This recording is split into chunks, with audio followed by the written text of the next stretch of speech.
joining USA basketball for its covering the games. Now, if you guys are not subscribed to the channel, I highly recommend you guys make sure you are subscribed. Make sure your bells is on so you get up to date with real Fever news. I'm done with the speculation drafts. Done with the speculation players that's coming. We ain't doing none of that. We're getting right to what is currently happening with this team. Now, we know this came out yesterday. Sophie Cunningham to be a contributor for USA Network basketball during this whole NBA. Sophie Cunningham is not sitting still. Within roughly 12 hours, the Indiana Fever guard has stacked up move after move, and the momentum is only picking up speed. While the Fever organization has yet to release any official statement about her contract situation, along with several other players whose futures remain unclear, Cunningham has been busy handling business completely on her own terms. The first piece of news dropped the day prior when it was confirmed that Cunningham would be stepping into a contributor role for USA Network basketball coverage throughout the upcoming NBA and WNBA season. Sophie Cunningham to be a contributor for USA Network basketball during this whole NBA, WNBA season, right? So that was the yesterday news. And it really had a lot of people wondering, especially this morning, because when I made the video late last night, I told y'all this story was going to be moving and grooving in the next couple coming hours. Well, guess what? The bomb has exploded and the news has landed. Now, what does that mean? Do y'all think it stopped there? No, it don't stop there, because our girl Sophie Cunningham just made another announcement about an hour ago. That announcement alone sent fans and followers into a frenzy, sparking all kinds of debate about what her future with Indiana might actually look like. But that was only the beginning. About an hour after that story started circulating, Cunningham took to her account on X to drop something nobody saw coming. The post revealed that she is part of the Sports Illustrated Swimsuit 2026 shoot, filmed on location in Fort Myers alongside fellow athletes including Melissa Jefferson Wooden and Nita Collier. It don't stop there, because our girl Sophie Cunningham just made another announcement about an hour ago. Yes, this ain't clickbait. This ain't none of that. Sophie Cunningham is working. Now, a lot of people saying this could very much indicate that Sophie Cunningham is going to stay with the Fever. I can't necessarily say that, because you want to know why? Because the Fever hasn't come out. They haven't said anything giving us credibility that they're going to keep Sophie Cunningham. Now, I'm not saying she's leaving. I damn sure ain't saying that, but I am saying this. She's getting money elsewhere. The behind-the-scenes footage that accompanied the post showed the group arriving at the shoot, embracing the experience with full energy. In her own words, Cunningham spoke about the power of being a woman who competes hard on the court and then steps into the real world with that same strength and drive. The reaction from her teammates and peers was immediate. Chloe Peterson, Lexi Hall, and Michaela Timpson were all spotted in the comments dropping responses that made clear just how big of a moment this was. And I damn sure ain't saying that, but I am saying this. She's getting money elsewhere. She's getting money elsewhere, and she just took to her X account, this morning. Yes, this morning, to drop this right here. Let's watch this. This is probably one of the most empowering things that I've done ever. You can be beautiful, but you can also be strong. We show what it is to sacrifice, what it is to work hard, to achieve your dream. I truly do think, go kick ass out on the court, and then go kick ass out in the real world being a woman who is strong. The post spread quickly, cementing Cunningham's place as one of the most talked about figures in the sport right now. What makes all of this particularly significant is the branding angle. Cunningham is not just collecting opportunities, she is building something that extends well beyond the basketball court. The Sports Illustrated feature, combined with a media role at USA Network, points to a player who is actively shaping a profile that will carry weight long after her playing days wrap up. Go kick ass out on the court, and then go kick ass out in the real world being a woman who is strong, who is powerful, and who has the mindset that she can do anything. Hey, it's Nafisa Collier. Hi everybody, I'm Sophie Cunningham. My name is Melissa Jefferson Wooden, and we're here in Fort Myers shooting for Sports Illustrated Swimsuit 2026. We're cooking! Wow! We have arrived here at our first location for the first shoot. Come with us. Oh, that's great. You're going to be, and welcome to my crib. All right, we're definitely going to the water. The Fever did issue a core qualifying offer recently, which keeps the door open for her return, but the organization has not made any firm public commitment in her direction. That silence, set against the backdrop of everything Cunningham has put out in such a short window, only adds to the intrigue surrounding her situation. Separately, Lexi Hall has also been putting in work behind the scenes. Footage from her TikTok, shared a couple of days ago, showed Hall deep in training mode, grinding through the off-season with clear focus. Hi, Sophie, and welcome to my crib. All right, we're definitely going to the water. She's the fastest one in the world, but she's also the hottest. Like, this is what SI is all about, right? Empowering the female body. So that's what we're doing.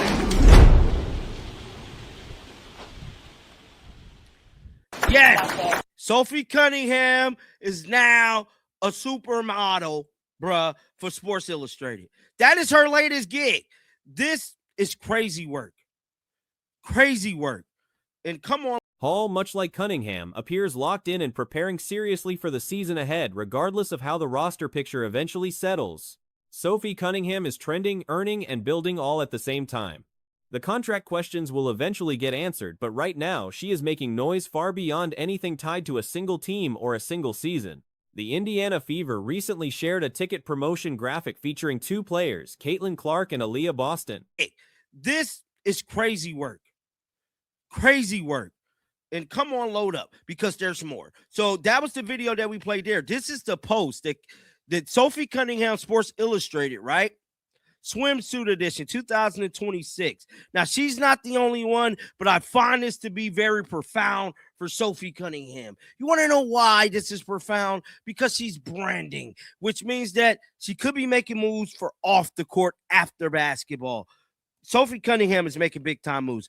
All of this news is coming out within 12 hours. What stands out is who is missing, Kelsey Mitchell. A quick look at the team's recent social media activity raises eyebrows. Lexi Hall has shown up in Fever content more recently than Mitchell has. The franchise even featured Dante before Mitchell appeared in anything posted publicly. Sophie Cunningham is making big-time moves. All of this news is coming out within 12 hours. Now, let's watch the story real quick. So, she captions this. I want to know what everybody's saying. Who got in her comment section? Chloe, baby girl, I just dropped my phone. Wow. Lexi Hall. Oh, hi. Look, who else? Michaela Timpson in there. Just passed out. Yes. Sophie Cunningham has broken the damn internet again. So everybody's speculating about her contract. Everybody's speculating. Does that absence signal something? Probably not. The most reasonable read of the situation is that Kelsey Mitchell comes back to Indiana. That outcome looks close to certain, somewhere in the range of 80 to 90% likely. Posted Dantas more recently than they have posted Kelsey Mitchell. Does that mean anything? Maybe. Maybe. I'm going to lean towards no, that it doesn't mean anything. I'm still leaning towards Kelsey Mitchell returning to the Indiana Fever. I think that is, I think that's the most likely scenario. I think if we're being real here, I think Kelsey Mitchell coming back to the Fever is like a near. There is always a small window where things fall apart. Maybe around 10%, but it remains a narrow possibility. The clearest argument against Mitchell leaving is what Caitlin Clark said publicly about keeping her. That kind of statement does not come out if the player in question is already headed elsewhere. From a purely competitive standpoint, the Fever's best shot at a championship runs through having Mitchell on the floor. Is like a near certainty. Look, I don't think that is a guarantee by any means. I think it is a not far off guarantee. I would say, if you're asking me, I would say, if you're asking me, is there a 50% chance that Aaliyah Boston, Caitlin Clark, and Kelsey Mitchell are going to be back? Way more than that. I would say 70 to 80% or 80 to 90% chance Kelsey Mitchell's back. There is no realistic core and trade scenario that brings back equivalent production at the wing position.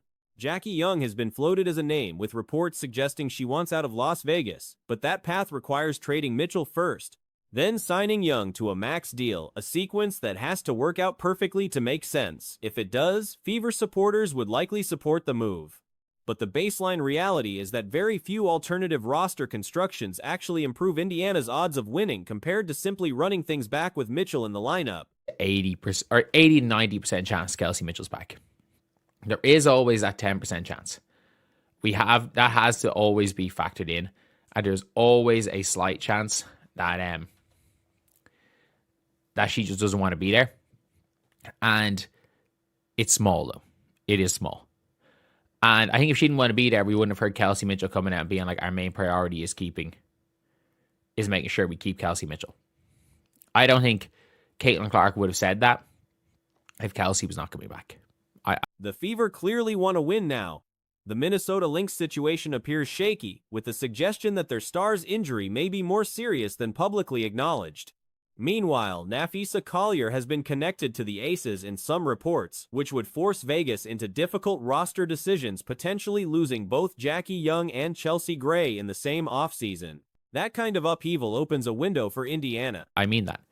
I don't think Caitlin Clark would have said that at all, to be honest. And I'm going to be real here. The Fever, if they want to win this year, Kelsey Mitchell gives them the best chance, because look, there's no core in trading her for a Jackie Young, because Jackie Young didn't get cored. Rumor is as well is that she wants out of Vegas.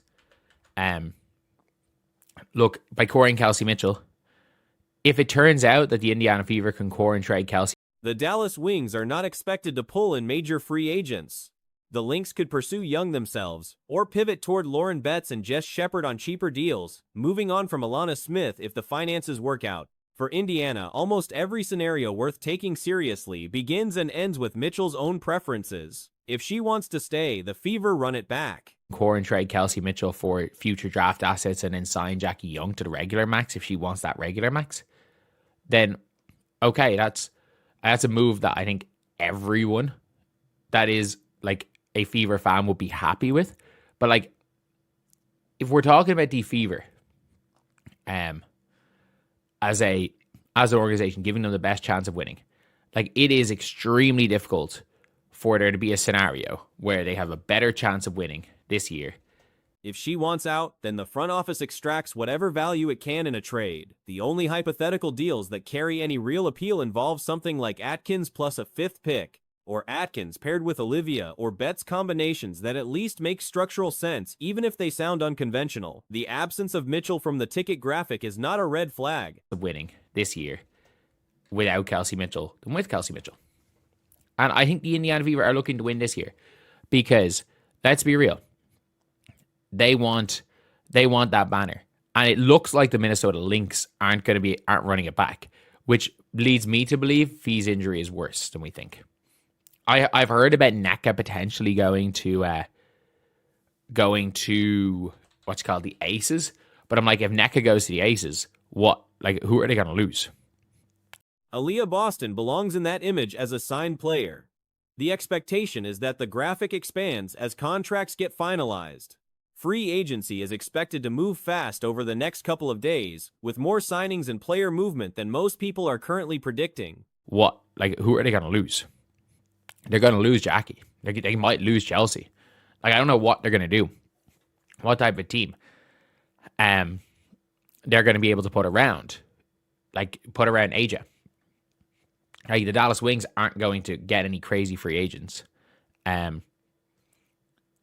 genuinely don't know. I have no idea. Heck, Jackie Young could end up on the Lynx, and the Lynx could be even better. And Jackie Young, because you know what everyone's predicting Skylar might end up on? The assumption that players will take one-year deals and stay put underestimates how few WNBA athletes actually earn significant money outside the league itself. Endorsement income at the $1 million level belongs to maybe 10 players total: Clark, Angel Reese, Sabrina Ionescu, Brianna Stewart, Nafisa Collier, Paige Buchers, and a small handful of others.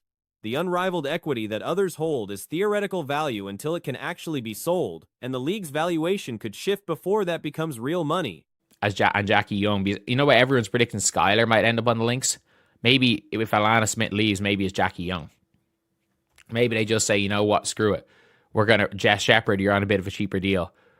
We're okay with that. We're okay with either of Awa or Lauren Betts at number 2. So we're okay with losing Alana Smith if it allows us to get Jackie Young.